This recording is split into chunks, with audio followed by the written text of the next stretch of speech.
stop.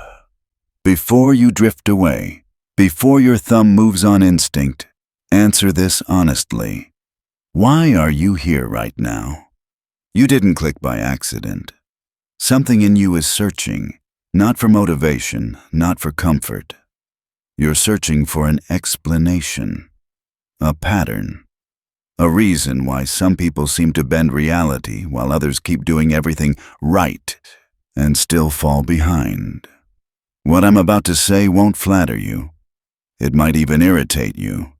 That's how you'll know it's working. You were trained on a lie, a very elegant lie. You were told that effort is always rewarded, that patience is noble, that honesty guarantees safety. You were taught that if you stay decent long enough, life will eventually notice. But look closely at the world around you. The people shaping outcomes, controlling rooms, moving pieces. Are they the most moral? Or are they the most aware? This isn't bitterness. It's observation. And observation is where power begins. 5 centuries ago, one man watched this pattern unfold in its rawest form.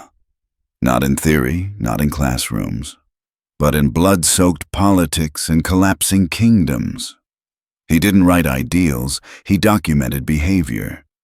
While others preached virtue, he studied results. He noticed something unsettling. Good intentions didn't protect anyone. Strategy did. Those who understood human nature survived. Those who didn't became examples. What you're about to hear isn't advice in the comforting sense. It's a lens. Once you look through it, you won't be able to go back. You'll start seeing invisible dynamics everywhere. Why certain people are ignored. Why others are deferred to. Why silence sometimes speaks louder than effort. Awareness does that. It removes the padding from reality, and awareness is never comfortable. So ask yourself this before we go any further. Do you want truth, or do you want reassurance? Because you can't have both. Reassurance keeps you calm. Truth sharpens you. If you're still listening, you've already chosen. Let's begin with the first fracture in the illusion. Presence does not equal value. In fact, uncontrolled presence destroys it. Most people think being available makes them important. They reply instantly. They show up constantly. They over-explain, over-give, over-participate, and slowly, without realizing it, they turn themselves into background noise. Familiar, predictable, replaceable. Think about furniture in a room. It's always there. Useful, yes, but invisible. No one reveres what they can touch anytime they want. The human mind assigns value through contrast, not consistency. When something is always accessible, it loses weight. When it becomes scarce, it gains gravity. This is where strategic absence enters. Not disappearing out of fear, not playing childish games, but choosing when not to be there. Choosing not to respond immediately. Choosing not to show up just because you can. Absence, when intentional, creates space. And in that space, something interesting happens. People start to think about you. Think about the last time someone made you wait. Not on purpose, not dramatically, just enough. What happened in your mind, you wondered. You filled the silence with stories. Where are they? What are they doing? Why aren't they responding? That mental activity wasn't neutral. It was power shifting away from you. Now reverse it. When you're always reachable, always ready, always agreeable, you send a silent message. My time has no cost. My presence has no edge. Use me freely. You don't need words to say this. Behavior broadcasts it for you. Strategic absence is not hiding. It's refinement. It's turning your presence into an event instead of a habit. When you appear, it matters, because it's not guaranteed. When you speak, it lands. Because it's not constant. Scarcity isn't manipulation. It's economics. The same rule that makes rare metals valuable also applies to attention, access, and energy. And the powerful understand this instinctively. They don't rush to respond. They don't fill every silence. They don't offer unlimited access to their inner world. Not because they're arrogant, but because they're structured. Their lives are designed so that access to them is earned, not assumed. And no, this doesn't mean becoming unreliable. It means becoming selective. When you commit fully.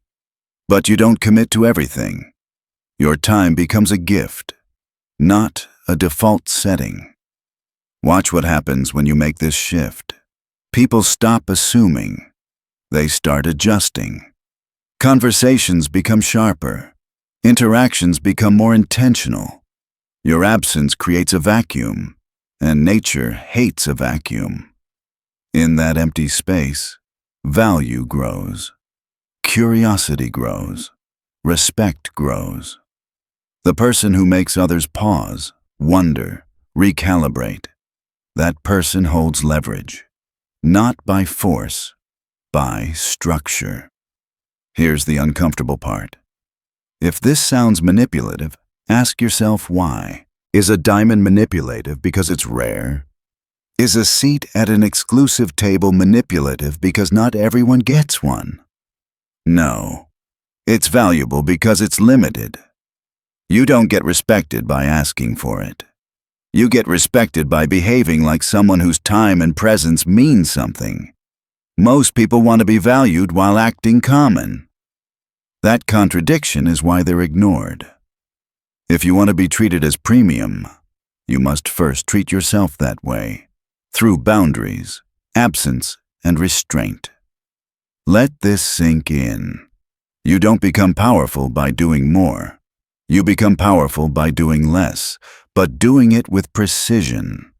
Hold on to that. We're just getting started. Once you understand absence, the next layer reveals itself, and this one is far more fragile. Your reputation.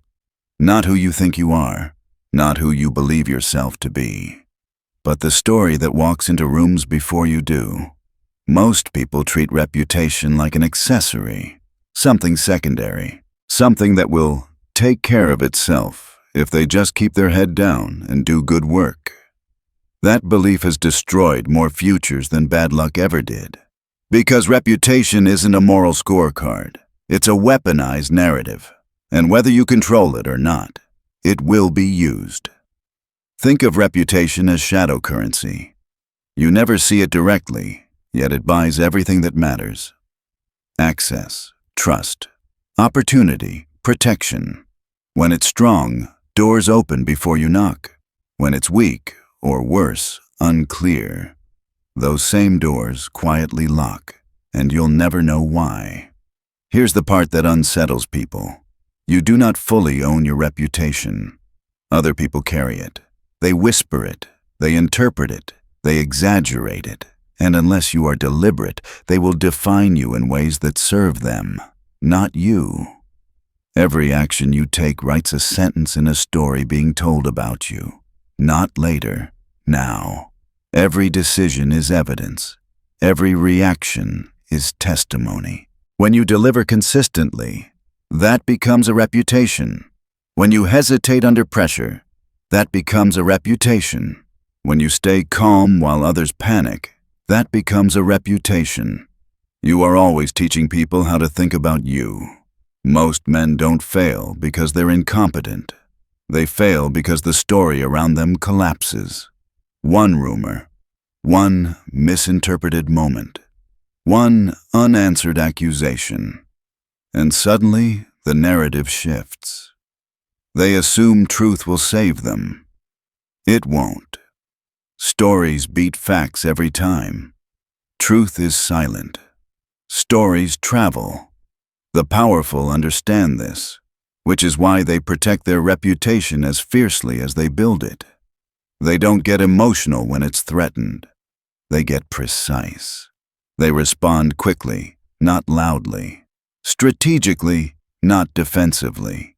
Because hesitation gives rumors oxygen, and oxygen is all a weak story needs to become dominant. Think of reputation like armor made of perception. If it's thin, every attack cuts deep. If it's thick and consistent, attacks bounce off without leaving a mark. People don't even bother trying. Not because you're flawless, but because the story about you is solid. This requires obsession, but not paranoia. Strategic awareness. You must constantly ask, what does this signal? What does this teach people about me? Not because you're insecure, but because you're intentional. The world doesn't respond to who you are inside. It responds to what you demonstrate repeatedly. And make no mistake, someone will try to damage what you build. Not if, when. Jealousy, competition, boredom. Sometimes no reason at all. When that happens, the worst thing you can do is ignore it and hope fairness intervenes. Fairness doesn't intervene. Narratives do. When attacked, you don't argue facts. You reinforce your story. You frame the counter-narrative so cleanly that the accusation looks ridiculous by contrast, like throwing mud at stone. The mud doesn't stick because the surface isn't porous. This is why empires fall over whispers, why careers end over half-truths, why entire lives derail not because of mistakes, but because of unmanaged perception. Lose control of your reputation, and you lose leverage everywhere at once. Treat your reputation like both shield and sword. It defends you when you're absent. It fights for you when you're silent. And when it's strong enough, you don't need to explain yourself. People do it for you. Now, let's deepen this with something most people confuse with reliability: predictability. Predictability feels safe. It feels stable. It feels like integrity. In reality, it is exposure.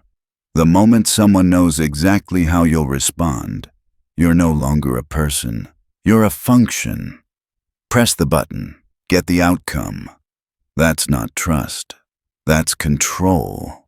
When your behavior becomes a pattern others can map, they stop respecting you and start managing you. They know which words trigger guilt, which tone provokes explanation, which pressure makes you fold. And once they know that, you are no longer a variable. You are a constant. Constants are exploited. Unpredictability is often misunderstood. It's not chaos. It's not emotional volatility. It's range. The ability to shift gears without warning. To respond differently to the same stimulus.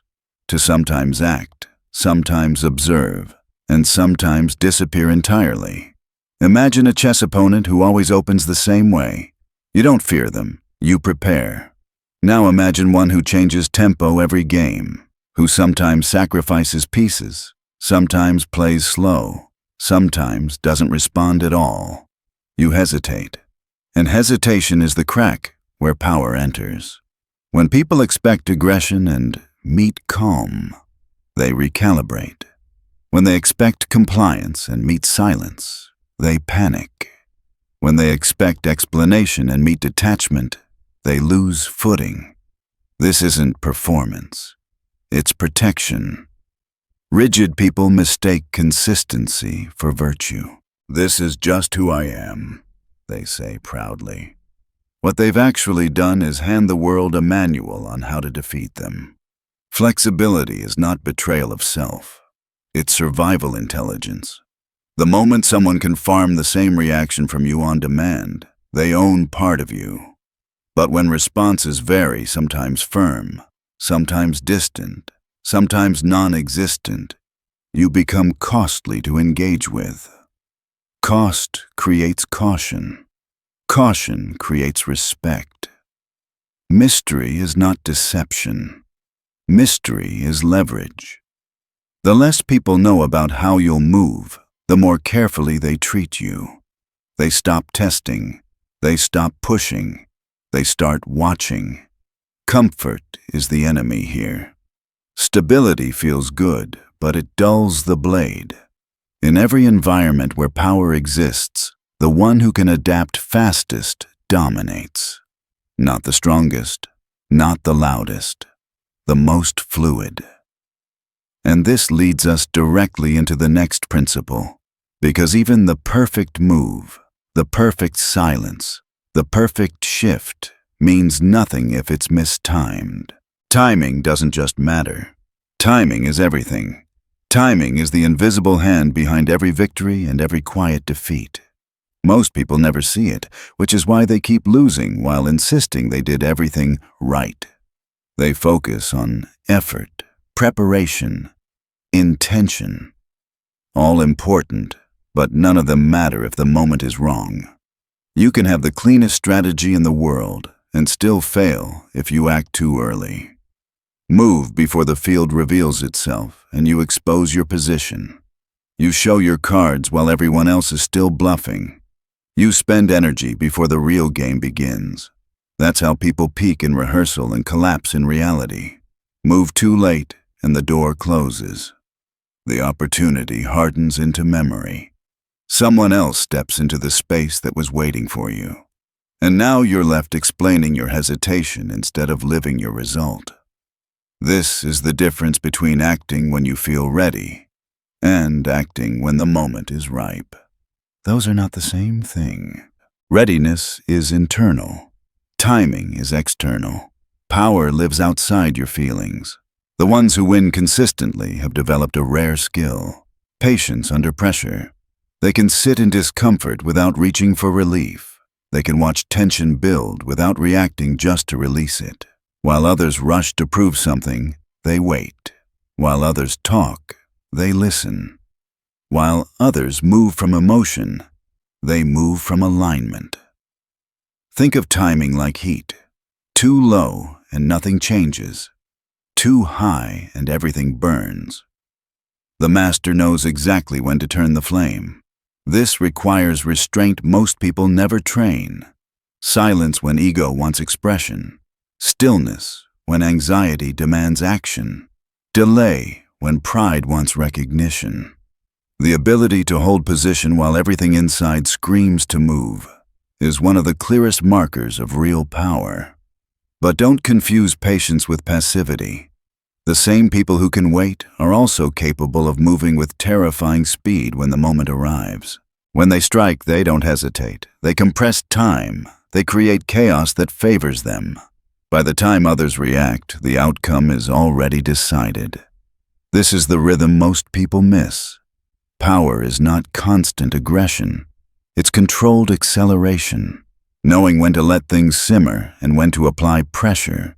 When to stay silent and when to speak with force. When to observe and when to disrupt. If you keep losing to people who aren't smarter than you, it's not intelligence. It's timing. They moved when momentum was on their side. You moved when it felt comfortable. Momentum is a language. It can be felt if you're paying attention. Energy gathers. Resistance weakens. Windows open. Most people miss these signals because they're too focused on themselves, on their fear, their excitement, their impatience. The disciplined mind reads the environment, not its own emotions.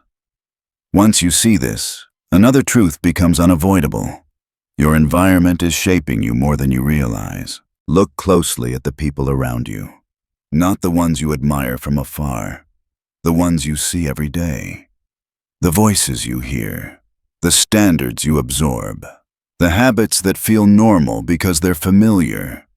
These people are not just company. They are conditioning. You like to think you're independent, self-made, untouched. That's comforting and false. Human beings are shaped by proximity. We calibrate our ambition, our courage, our tolerance based on what surrounds us. This isn't weakness, it's biology. Spend enough time around people who complain, and you'll start explaining instead of building. Spend enough time around people who settle, and you'll begin justifying why good enough is reasonable. Spend enough time around people who gave up quietly, and you'll feel tired without knowing why. Energy transfers whether you consent or not.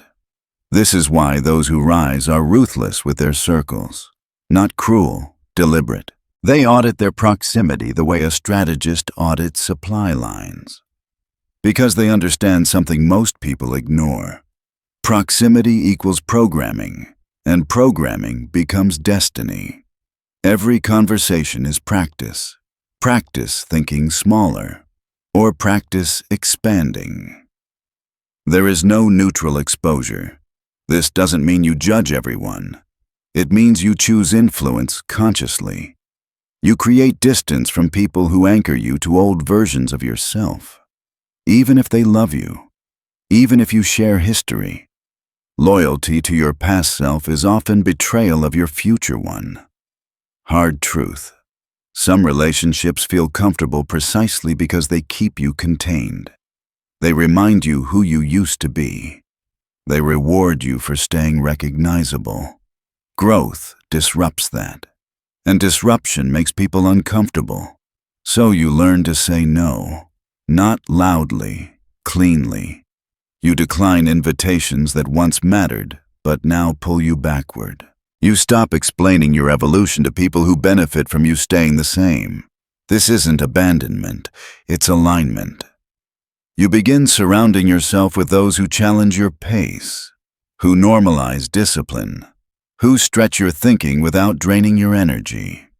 People whose presence sharpens instead of dulls. These relationships are not always warm, but they are catalytic. Your circle is either lifting you or limiting you. There is no middle ground. And once you've adjusted your timing and refined your proximity, something deeper becomes possible, the ability to influence without force. Because the most misunderstood truth about power is this: real power rarely commands. It designs. Most people think control looks like orders, pressure, dominance. That's amateur thinking. Force creates resistance. Resistance creates enemies. The truly effective don't push. They arrange. They understand that humans don't want unlimited freedom. They want guided freedom. Too many options paralyze. Too few provoke rebellion. The sweet spot is choice within structure. So instead of demanding, they frame. Instead of forcing, they present. Two options. Both lead where they need them to go. The other person feels autonomous, empowered, in control. But the outcome was decided before the choice was made. This isn't cruelty. It's architecture. People resist being told what to do, but they embrace decisions they believe they made themselves. Even when those decisions were carefully shaped by someone who understands psychology better than they do. The weak try to dominate directly and create pushback. The powerful guide indirectly and create cooperation. No arguments, no drama, just movement in the desired direction. When you master this, you stop convincing and start positioning. You stop reacting and start shaping. People move where you want them to move, and thank you for it. This is the difference between influence and noise. And now, we move into the most misunderstood weapon of all, because without it, everything you've learned collapses. The weapon is vulnerability, but not the kind you've been sold. Most people misunderstand vulnerability because they confuse exposure with power. They think strength means armor at all times, silence at all costs, never revealing a crack. That belief creates rigidity, and rigidity always breaks. True power understands something more subtle. Selective openness is control. Vulnerability, when calculated, disarms faster than dominance ever could. Think about it. If someone sees you as unreadable for too long, they grow cautious but distant. Influence doesn't just require fear or respect. It requires access. The mistake amateurs make is giving access to everyone, all the time. The mistake paranoids make is giving access to no one, ever. Both lose. Strategic vulnerability lives in the middle. It's not emotional dumping. It's not confessing your wounds to feel seen. It's intentional revelation. Sharing just enough truth at the right moment with the right person to shift the dynamic in your favor. Imagine this. You've been composed, measured, difficult to read. People project onto you. They guess. They speculate. Then, when trust is useful, you reveal something real, something that cost you slightly to say. Not dramatic, not desperate, just human. The effect is immediate. Their guard drops. Their perception recalibrates. You move from abstract to real. Trust forms not because you begged for it, but because you allowed it. That trust is leverage. This is why the truly powerful oscillate. Sometimes generous, sometimes distant, sometimes warm, sometimes cold. The range keeps people engaged. They can't lock you into a role. They can't simplify you. Predictable vulnerability is weakness. Strategic vulnerability is gravity. The same applies to honesty. Random honesty makes you transparent. Strategic honesty makes you dangerous. You don't lie, but you don't reveal everything either. You choose when truth creates impact, when it builds a bridge, when it destabilizes resistance. You are not obligated to give everyone access to every layer of you. Access is currency. You distribute it where it produces return. Those who overshare do so because they seek validation. They mistake exposure for connection. And when respect fades, they're confused. The powerful understand. Rarity amplifies value, even with truth. You don't become fake by being selective. You become sovereign. Now let's move to the reason most people fail to influence anyone despite having good ideas. They speak the wrong language. You speak in logic. They listen in self-interest. This gap destroys outcomes. You explain why something matters to you, why it's fair, why it makes sense. And nothing moves. Not because they didn't understand, but because you didn't translate. People don't decide based on what's true. They decide based on what it means for them. Every decision passes through one silent filter. How does this affect me? Influence begins when you answer that question before they ask it. This doesn't mean manipulation. It means alignment. You take your objective and express it in terms of their desires, fears, ambitions.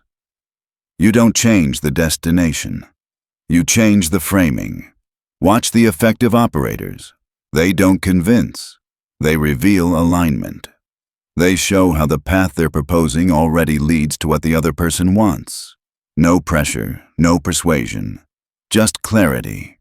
This is why arguments fail. Arguments center your logic.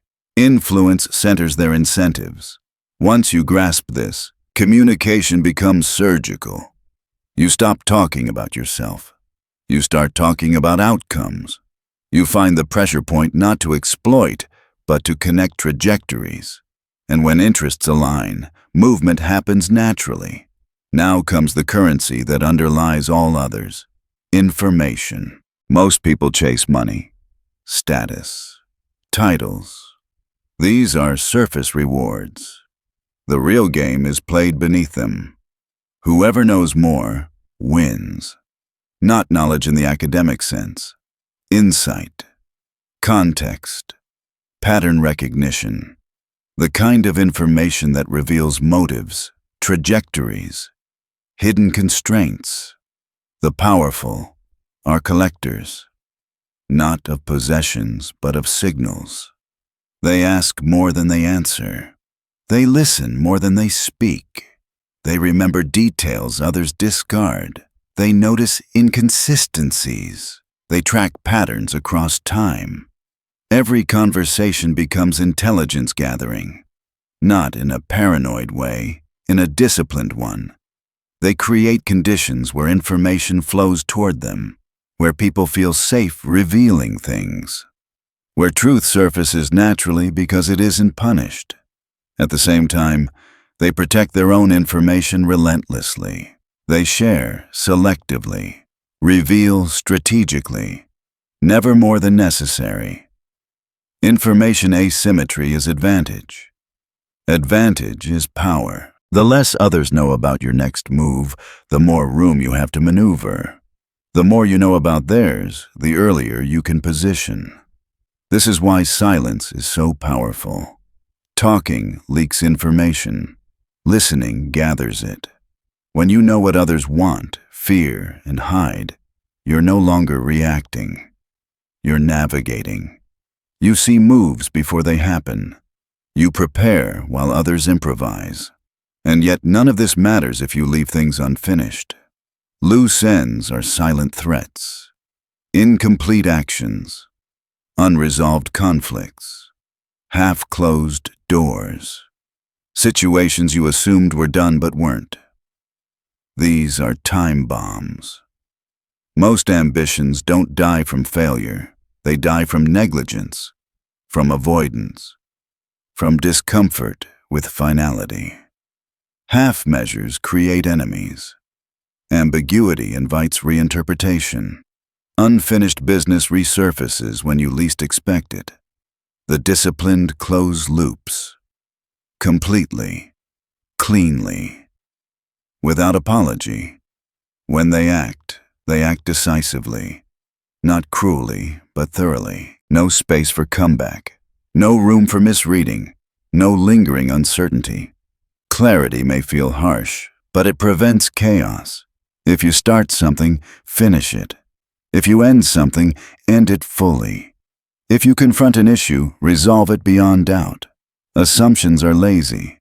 Documentation, confirmation, closure. These are protections. Most people avoid this because clarity is uncomfortable. It forces consequences. But avoiding consequences only delays them, and they return with interest. The greatest threats are not the ones you see coming. They're the ones you forgot about. Finish what you start. Seal every ending. Leave nothing dangling. Because those who win are not just strong starters, they are ruthless finishers. One part remains, and this final part is where everything converges. Now you understand why most people stay trapped. Not because they lack intelligence, but because they never integrate what they learn. Knowledge without application is decoration. Insight without action is entertainment. Power only emerges when these principles become behavior. Here's the final awakening.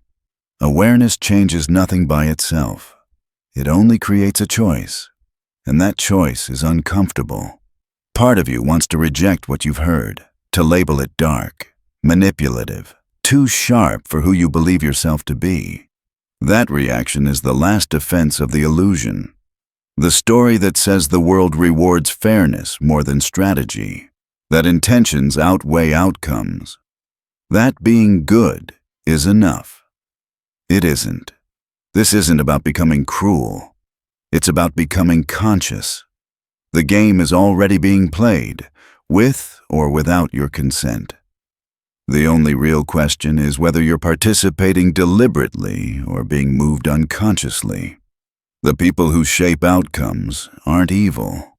They're awake. They see patterns. They understand incentives. They recognize that human nature doesn't respond to ideals. It responds to structure, timing, perception, and leverage. You've spent years reacting, explaining, hoping effort would speak for itself, waiting for recognition that never came. That phase is over if you let it be. From this point forward, everything changes based on one decision. Will you practice what you now see? Will you become selective with your presence, or keep giving it away until it means nothing? Will you protect your reputation or assume truth will defend you? Will you remain predictable or cultivate range and mystery? Will you act when emotions spike or wait until timing aligns? Will you tolerate draining proximity or choose environments that sharpen you? Will you push for compliance or design outcomes? Will you overshare for comfort or reveal strategically for impact? Will you speak to be heard or listen to gain advantage?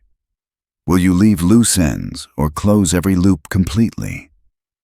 These aren't philosophies, they're behaviors. And behaviors compound. The 99% drift through life inside comforting myths. The 1% accept discomfort early and gain freedom later.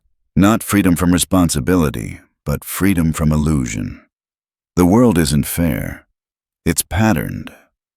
And once you see the pattern, you're no longer a victim of it. You don't need to dominate anyone. You don't need to announce your strength.